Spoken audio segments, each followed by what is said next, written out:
नेपालको फैलावट, भूबनोट र प्राकृतिक विविधता साँच्चै नै अचम्म किसिमको छ। हिमालको कठिनाइदेखि तराईको समतल फाँटहरूसम्म, पूर्वको मनै लोभ्याउने सूर्योदयदेखि पश्चिमको क्षितिज रङ्ग्याउने सूर्यास्तसम्म, यी समस्त कुराहरू सजिलैसँग हो। यहाँ केवल प्राकृतिक सम्पदा र भूबनोट मात्र नभई विविध संस्कृतिहरू नेपाली हुनुको मूल भावले विविधतामा पनि अखण्ड भएको अवस्थामा भेट्न सकिन्छ।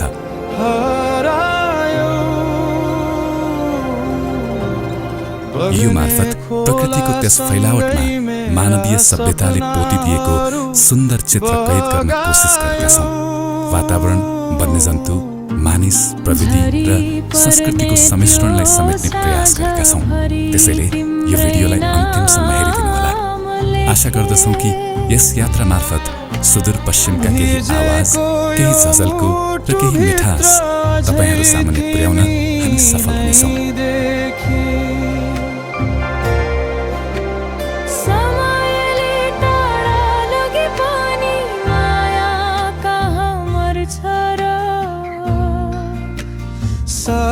सासुमा तिम्रो याद अझै किन 305 वर्ग किलोमिटरको क्षेत्रफलमा फैलिएको शुक्लाफाँट वन्यजन्तु आरक्ष नेपालको पश्चिम तराईको कञ्चनपुर जिल्लामा अवस्थित छ। शुक्लाफाँट वन्यजन्तु आरक्षलाई पहिला विक्रम सम्वत 2026मा शिकार आरक्षको रूपमा व्यवस्थापन गर्न सुरु गरिए तापनि यसले विक्रम सम्वत 2033मा वन्यजन्तु आरक्षको रूपमा मान्यता प्राप्त गरेको थियो। घाँसे मैदानदेखि सिमसार हुँदै विविध वन्यजन्तुहरूको वासस्थान हुन पुगेको शुक्लाफाँट सुदूरपश्चिमको पर्यटकीय क्षेत्रमध्ये एक पनि हो।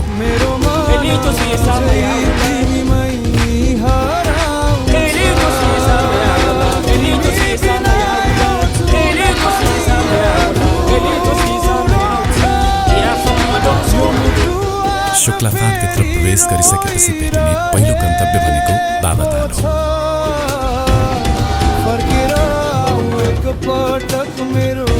यस आरक्षको पारिस्थितिक प्रणालीलाई सकेसम्म प्राकृतिक र नैसर्गिक बनाउन यस तालको पनि भूमिका रहेको छ।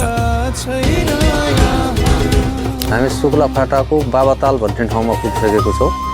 यो मेन गरेर जनावरलाई पानी खानको लागि बनाएको ताल हो। यो नेचुरल होइन, यो सोलरबाट पानी झर्छ यहाँ होइन।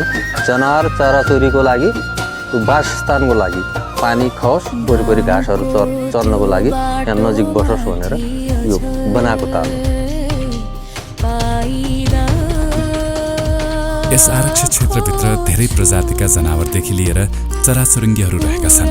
यहाँ भारसिङ्गे, गैँडा, हरिण, दुम्सी, ब्वाँसो र बाघ जस्ता जनावरहरू साथै 450 भन्दा धेरै प्रजातिका चराचुरुङ्गीहरूलाई संरक्षण र प्रवर्धन गर्न भनी तिनकै प्राकृतिक अवस्थामा राखिएको छ।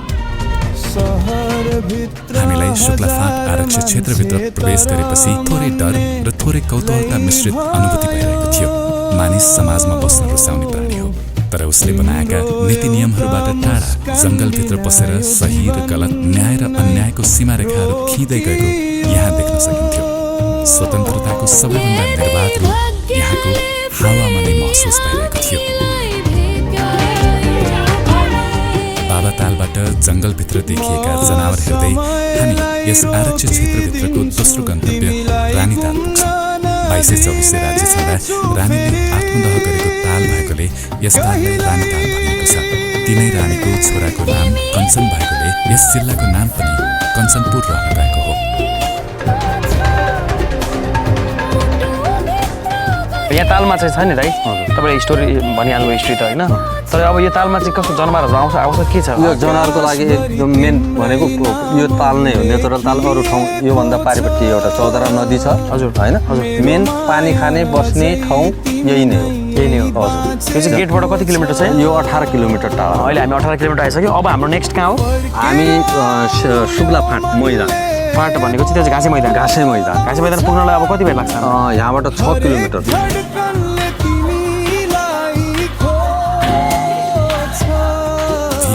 एउटा आधुनिक ईभी गाडीलाई हामी सभ्यताको धरातलमा लैजाँदै गर्दा मानिसले उत्पत्तिकालदेखि यहाँसम्म पुग्न कति लामो यात्रा तय गरेको छ भन्ने सम्झना बारम्बार आइरहेको थियो। यस्तो गाडीले जङ्गलको घोर कच्चा पर्यावरणसँग पनि सजिलै मिथेरी घाँस मरेको एउटा मानवीय उपलब्धि साबित भएको थियो।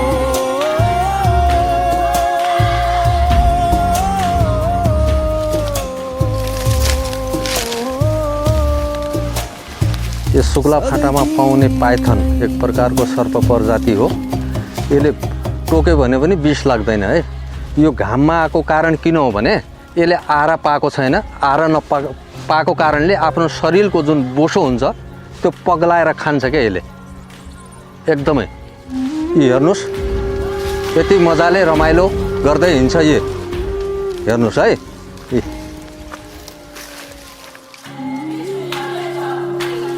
यो आफ्नो घर यहाँ रहेछ, घरमा जाँदैछ है।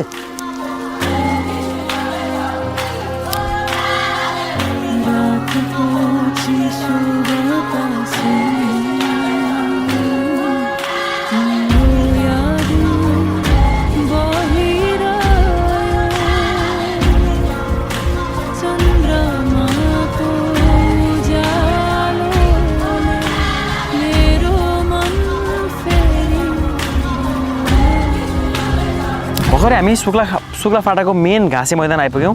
अब दाइले भन्नुहुन्छ कता के पाइन्छ के छ भनेर। हाम्रो शुक्लाको फोकस भनेको बारसिंहको लागि घाँसे मैदान बनाएको हो होइन। यहाँ अहिले अब कुन साइडतिर छ हामीले माथि गएर हेर्छौँ शुक्ला फाटाको भ्यू पोइन्ट। ल है लेट्स गो। शुक्लाफाँट वन्यजन्तु आरक्षभित्र ठुलो क्षेत्रफलको घाँसे मैदान रहेको छ, जसलाई नै शुक्लाफाँट भनेर चिनिन्छ। हिन्दू मान्यता अनुसार महिनामा शुक्ल पक्ष र कृष्ण पक्ष हुन्छ। शुक्ल पक्ष चाहिँ औँसीदेखि पूर्णिमासम्मको 15 दिनको समयलाई भनिन्छ। त्यही शुक्ल पक्षको बेला फुल्ने काँस र फूलले भरिएको हुनाले यस ठाउँको नाम शुक्लाफाँट रहन गएको हो भन्ने मान्यता रहिआएको छ।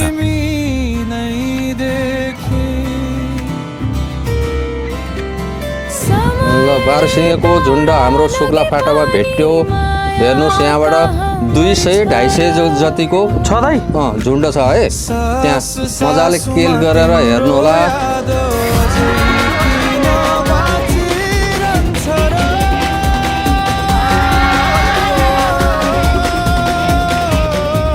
नभन्दै हामीले भारी तादादमा नै बारसिंहेको ठुलो झुन्ड फेला पार्यौँ।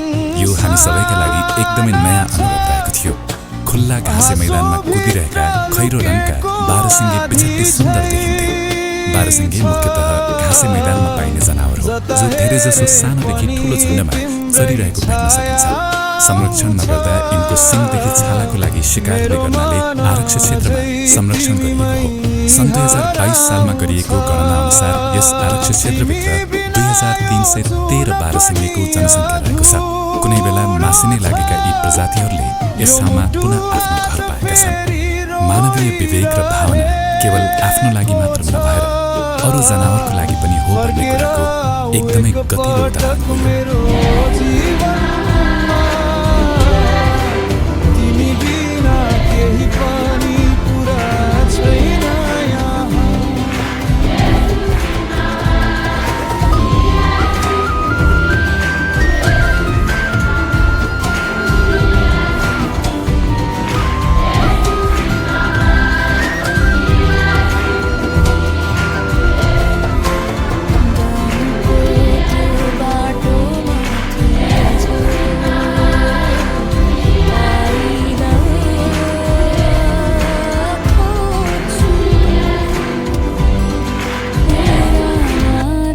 पेटमा बच्चा छ भनिसकेपछि यसले के गर्छ भने मेलले अब सँगै बस्नु पर्यो।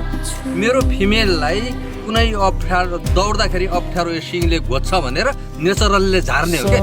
बच्चा पाइसकेपछि फेरि पलाउन सुरु गर्छ।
बाघ हो किन ल भन्नुहोस् फर्केर आऊ यो मनले टाइगर शेर शेर हरेक धडकनले तिमीलाई खोज्छ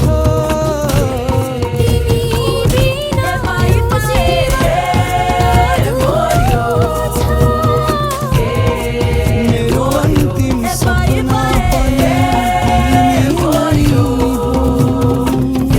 वन्यजन्तु आरक्षी क्षेत्रभित्र बाघ देख्न बिरलै पाइन्छ तर यसपालि हामी अत्यन्तै भाग्यमानी भएका थियौँ पछिल्लो वर्ष गरिएको गणना अनुसार यस क्षेत्रमा रोयल बेङ्गाल प्रजातिका बाघको सङ्ख्या 43 रहेको थियो